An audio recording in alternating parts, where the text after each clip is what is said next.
Hello everyone, welcome back to my channel. आज हम लोग टेस्ट नंबर 64 कवर करेंगे। ओके, जो कि आपका यूपी पीसीएस एंड आरओ की प्रारंभिक परीक्षा के लिए इंपॉर्टेंट टेस्ट सीरीज है। तो बाकी के टेस्ट भी लगा लीजिएगा जो हो चुके हैं। समथिंग 63 टेस्ट आप लोगों के हो चुके हैं। ठीक है, सो पीडीएफ की अगर आप लोगों को नीड है, क्योंकि आप लास्ट तक तो देखना चाहते नहीं है, समझते जल्दी से जल्दी पता चले पीडीएफ कैसे मिलेगी। सो उस साइट पे आप लोगों को विज़िट करना पड़ेगा। अगर वहाँ विज़िट नहीं कर सकते हो तो आप लोगों को इस नंबर पर कॉल या व्हाट्सएप करना पड़ेगा, जिससे आप लोगों को पीडीएफ मिल सकेगी। पेड है, पूरी टेस्ट सीरीज़ मिलेगी, पहले ही बता देती हूँ। सो ठीक है, फर्स्ट क्वेश्चन है, निम्नलिखित पर विचार कीजिए। कुछ कथन दे रखे हैं, नए राज्यों का निर्माण, नए राज्यों का प्रवेश या फिर राज्यों के नामों में परिवर्तन। इनमें से कौन सा प्रावधान आर्टिकल 3 में है? क्वेश्चन ये है, केवल 1 और 2, केवल 1 और 3, केवल 2 और 3 या फिर 1 2 3, यानी कि तीनों ही प्रावधान आपके आर्टिकल 3 में दे रखे हैं। देखिए, राज्यों का निर्माण भी दे रखा है, राज्यों के नामों में परिवर्तन भी दे रखा है, बट ये जो प्रावधान है नए राज्यों का प्रवेश, ये आर्टिकल 2 में है। That's why your answer should be B. अनुच्छेद 3 में प्रावधान है कि संसद विधि द्वारा नए राज्यों का निर्माण और वर्तमान राज्यों के क्षेत्रों, सीमाओं या नामों में परिवर्तन कर सकता है। 3 प्रावधान दे रखे हैं। संसद विधि द्वारा किसी राज्य का क्षेत्र बढ़ा या घटा सकेगा। आर्टिकल 3 का संबंध राज्यों के पुनर्सीमन से है टोटल। एंड संविधान का अनुच्छेद 2 जो है, यह प्रावधान करता है कि संसद विधि द्वारा नए राज्यों का प्रवेश या स्थापना कर सकेगी। ठीक है। नागरिकता अधिनियम 1955 नागरिकता प्राप्त करने संबंधी कुछ प्रावधान करता है। निम्नलिखित में से कौन सा प्रावधान इसमें शामिल नहीं है? ऑप्शंस हैं, जन्म के आधार पर, वंश के आधार पर, पंजीकरण के आधार पर या फिर राष्ट्रीयकरण के आधार पर। तो मैंने आप लोगों को सिटीजनशिप वाला चैप्टर पढ़ा दिया है, होपफुली आपको याद होगा। जिन्होंने नहीं पढ़ा है वो पढ़ सकते हैं। पॉलिटी की सीरीज़ में प्लेलिस्ट का लिंक वीडियो के डिस्क्रिप्शन बॉक्स में मिल जाएगा। 10-12 चैप्टर कंप्लीट हो चुके हैं। सो ठीक है, योर आंसर इज़ किसके आधार पर नहीं है ना? ठीक है, तो वो राष्ट्रीयकरण के आधार पर, ये वर्ड वहाँ मेंशन नहीं है, इसकी जगह पर देशीयकरण मेंशन है या फिर प्राकृतिकरण मेंशन है। So option number D is answer of this question. उपयुक्त में से विकल्प डी गलत है, क्योंकि राष्ट्रीयकरण के स्थान पर देशीयकरण या फिर प्राकृतिकरण होगा। नागरिकता अधिनियम 1955 में नागरिकता प्राप्त करने संबंधी 5 प्रावधान किए गए हैं। जन्म से, वंश के द्वारा, पंजीकरण के द्वारा, देशीयकरण या प्राकृतिकरण के द्वारा या फिर राज्य क्षेत्र के समावेशन के द्वारा। ठीक है, 1 minute, what is this, what am I, क्या हुआ, क्या ये कुछ गड़बड़ हुआ है? अच्छा, नीचे एक और क्वेश्चन है, कुछ गड़बड़ नहीं हुआ। भारतीय संविधान में उल्लिखित राज्य के नीति निर्देशक तत्वों के उद्देश्यों पर विचार करना है। 3 स्टेटमेंट दिए हैं, सामाजिक प्रजातंत्र की स्थापना करना, राजनीतिक प्रजातंत्र की स्थापना करना या फिर आर्थिक प्रजातंत्र की स्थापना करना। तो हमारे राज्य के नीति निर्देशक तत्वों में इनमें से कौन सा शामिल है? ऑप्शंस मैं आपको यहीं बता देती हूँ, अगर वहाँ ले जाऊँगी तो ऑप्शन आंसर दिख जाएगा। केवल 1, केवल 1 और 2 या फिर केवल 1 और 3 या फिर 1 2 3। देखिए, मैं आपको बता देती हूँ, राजनीतिक प्रजातंत्र की स्थापना करना कहीं शामिल नहीं है हमारे डायरेक्टिव प्रिंसिपल्स में। सामाजिक और आर्थिक प्रजातंत्र की स्थापना करना, it means your answer should B 1 and 3। अब ऑप्शन कुछ भी हो सकता है, 1 एंड 3। ये सी इज़ करेक्ट, सही ऑप्शन बोले थे मैंने। राज्य के नीति निर्देशक सिद्धांतों के उद्देश्यों में राजनीतिक प्रजातंत्र की स्थापना करना शामिल नहीं है। इसका उद्देश्य सामाजिक एवं आर्थिक लोकतंत्र की स्थापना करना है। इसके द्वारा सामाजिक एवं आर्थिक न्याय को सुनिश्चित करना है। नेक्स्ट है, भारत के राष्ट्रपति के प्राधिकार पर विचार कीजिए। वास्तविक और लोकप्रिय, औपचारिक और विधिक, राजनीतिक और नाममात्र या फिर संवैधानिक और नाममात्र। राष्ट्रपति वाला चैप्टर भी कंप्लीट हो चुका है 2 पार्ट में। ओके, योर ऑप्शंस आर, उपयुक्त में से किस प्रकार के प्राधिकार भारत के राष्ट्रपति को प्राप्त है? केवल 1 और 3। क्वेश्चन एंड ऑप्शंस एक साथ दिखा देती हूँ, केवल 2 और 3, केवल 1 और 4 या फिर 2 और 4। सो कौन से प्राधिकार उसे प्राप्त हैं? औपचारिक एवं विधिक, संवैधानिक और नाममात्र, ये कहीं प्राप्त नहीं है। ऑप्शन नंबर 2 एंड 4, तो आंसर डी है। भारत का संविधान राष्ट्रपति को संवैधानिक और नाममात्र तथा औपचारिक और विधिक अधिकार प्रदान करता है। ओके, नेक्स्ट क्वेश्चन है, हाल ही में बांग्लादेश की राजधानी ढाका को भारत के न्यू जलपाईगुड़ी से जोड़ने वाली एक नई यात्री ट्रेन का उद्घाटन किया गया है। इसका नाम है बांग्ला एक्सप्रेस या फिर ढाका एक्सप्रेस या फिर मिताली एक्सप्रेस या फिर Bangabandhu express. So correct answer is Mitali express, option number C is correct. हाल ही में भारतीय प्रधानमंत्री नरेंद्र मोदी और उनकी बांग्लादेशी समकक्ष, जिनका नाम है शेख हसीना, द्वारा संयुक्त तौर पर बांग्लादेश की राजधानी ढाका को भारत के न्यू जलपाईगुड़ी से जोड़ने वाली एक नई यात्री ट्रेन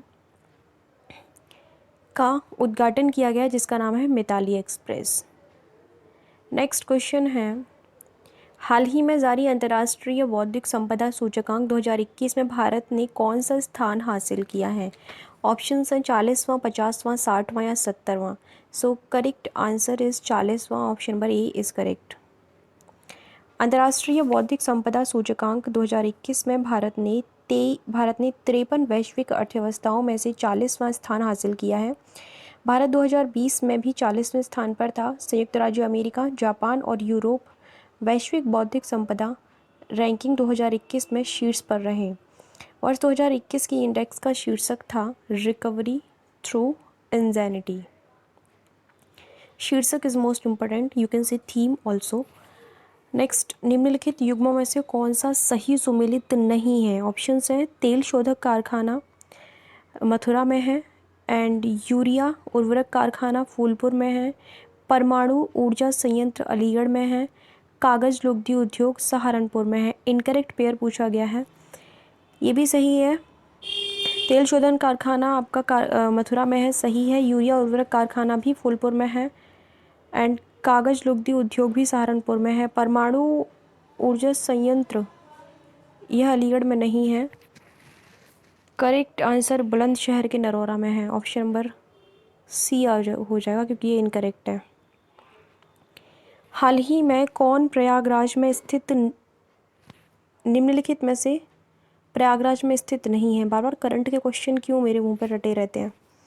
शीलाधर मृदा विज्ञान संस्थान, भारतीय सूचना प्रौद्योगिकी संस्थान, जवाहर तारामंडल या फिर national bureau of fish genetic resources. ये नहीं है इलाहाबाद में या फिर प्रयागराज में। National bureau of fish genetic resources Lucknow में स्थित है। नेक्स्ट, उत्तर प्रदेश के सर्वाधिक व सबसे कम ग्रामीण आबादी वाले जिले क्रमशः हैं। सबसे कम या फिर सबसे ज़्यादा ग्रामीण आबादी कहाँ पर है? प्रयागराज और गौतम बुद्ध नगर और प्रयागराज, कानपुर व गाजियाबाद या फिर लखनऊ और मुरादाबाद। प्रयागराज और Gautam Buddh Nagar, option number A is correct. UP special का क्वेश्चन है।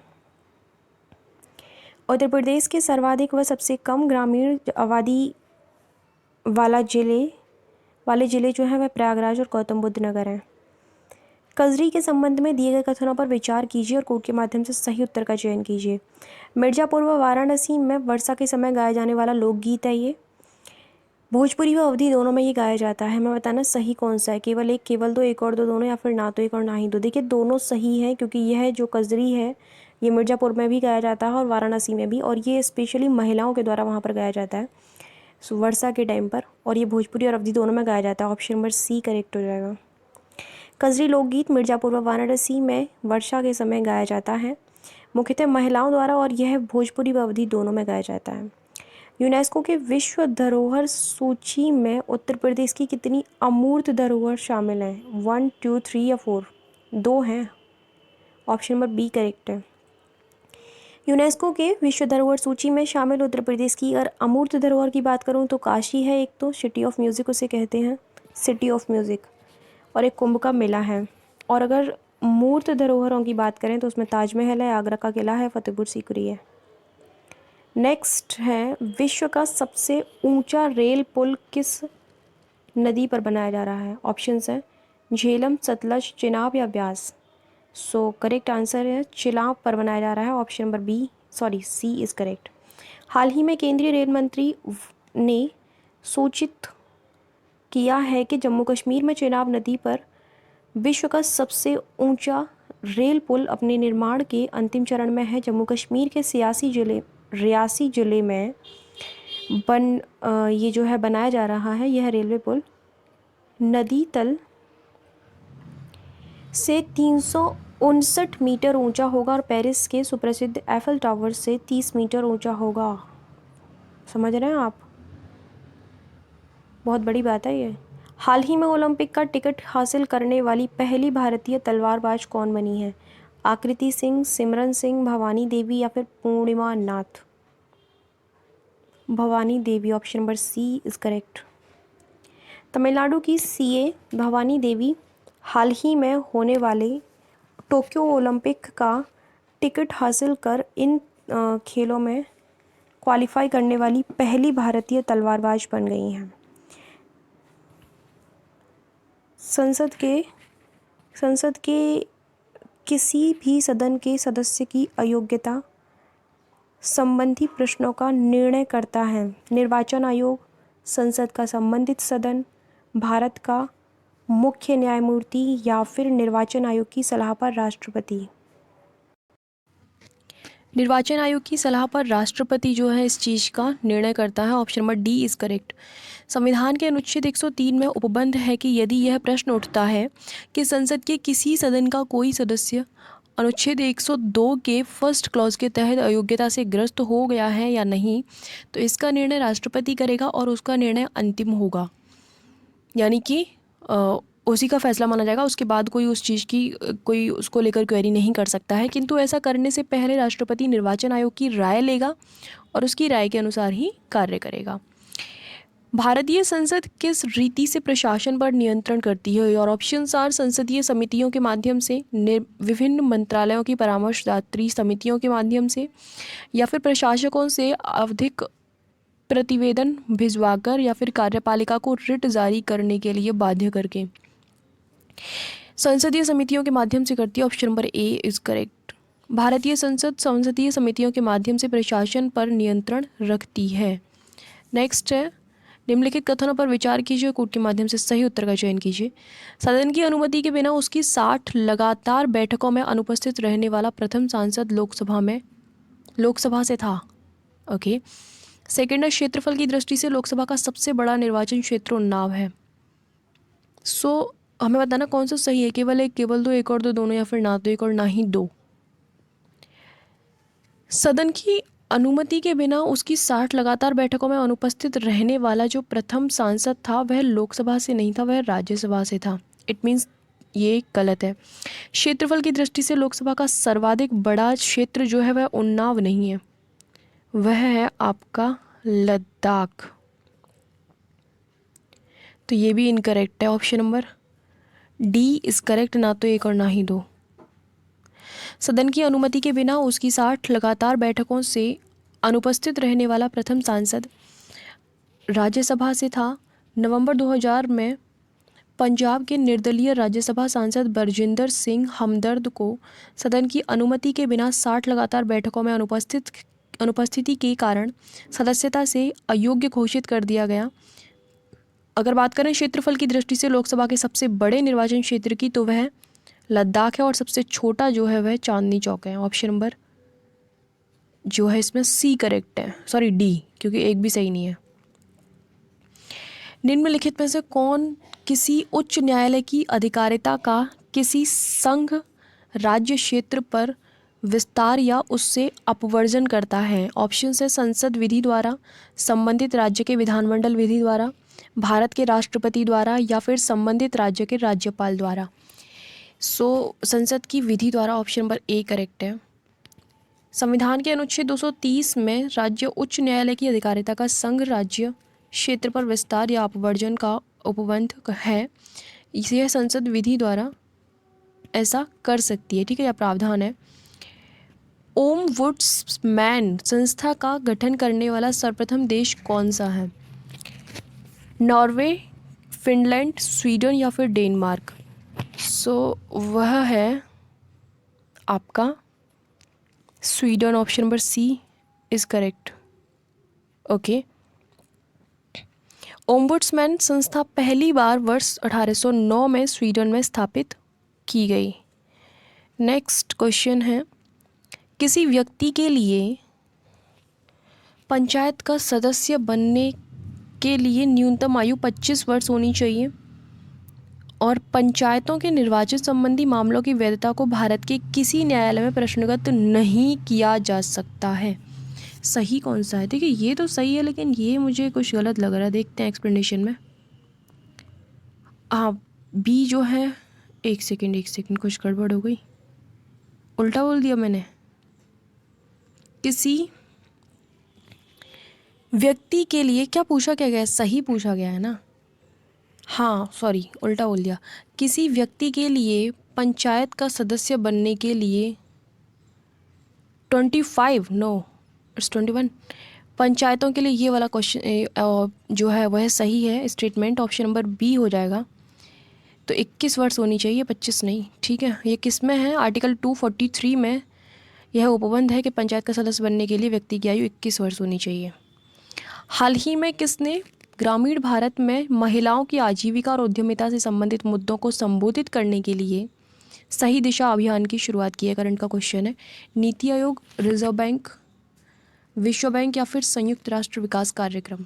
इसकी स्टार्टिंग संयुक्त राष्ट्र विकास कार्यक्रम UNDP ने की है। Option number D is correct. संयुक्त राष्ट्र विकास कार्यक्रम यूनाइटेड नेशन डेवलपमेंट प्रोग्राम ने ग्रामीण भारत में महिलाओं की आजीविका और उद्यमिता से संबंधित मुद्दों को संबोधित करने के लिए सही दिशा अभियान की शुरुआत की है। ठीक है, तो 20 क्वेश्चंस कंप्लीट हो चुके हैं। टेस्ट आपके 64 कंप्लीट हो चुके हैं। PDF कहाँ से मिलेगी मैंने आपको सारी चीज़ें बता दी हैं। So thank you so much for watching my video. मिलते हैं नेक्स्ट वीडियो में।